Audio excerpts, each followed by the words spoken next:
shirkanu maanta ku saabsan yahay inaan idinla wadaago waxaanu isugu yaarnay xarunta taliska ciidanka booliiska Soomaaliyeed dhammaan taliyayaasha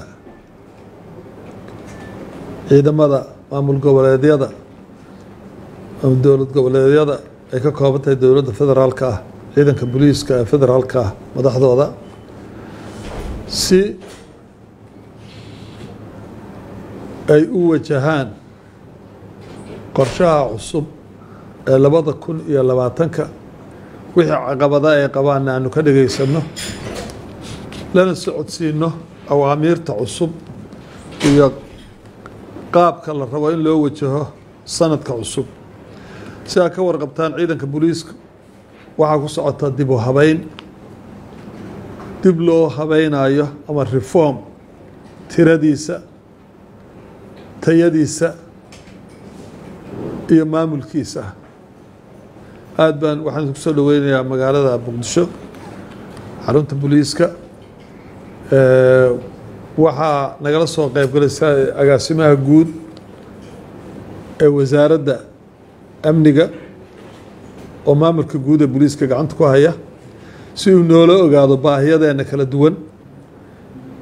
oo awalba uu noogu maqnaa waxaan kaloo rabnaa inaanu iska wareysano amniga guud ee dalka ujeedada ugu weyn ee shirka kale aanu iclaaminay ee aanu dowlad goboleedyada ciidanka booliiska jooga saraakiishii ugu sarreysa ugu yarnay waxa weeye inaanu iska wareysano amniga guud ee dalka xagee marayaa maxaa baahiyood qabtiin maxaa dhibaato caqabadaho jira annakuna aanu ogaano meesha aanu wax marinayno oo taliska guud iyo maamul goboleedyada ay isla jaan qaadaan siday uga wada shaqeeyaan amniga guud ee dalka arrintaas ayuu shirkeenu ku saabsanaan doonaa waa falanqeyn doonaa waa ka soo qaybgeli doontaan mid baanse rabaa inaan idiin sheegno idinkula darmaano amniga dalku xuduud ma laha amniga dalka Soomaaliya kaliya maaha qaaradda Afrika ama bariga Afrika ama dalka gudihiisa amniga dalka Soomaaliya xuduud ma laha marka qofka ugu sareeya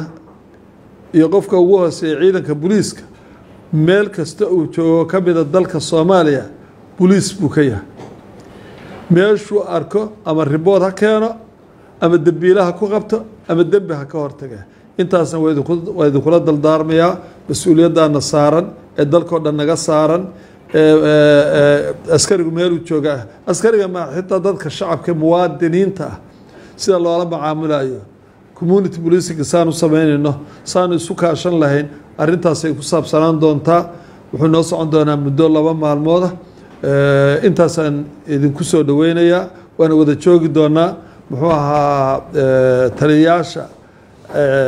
maamul goboleedyada ama dowlad goboleedyada ka yimi ee qaybaha guud haya iyagana muxuu ahaa si gaargaar ah arki doona. Wassalaamu calaykum waraxmatullahi wabarakaatu.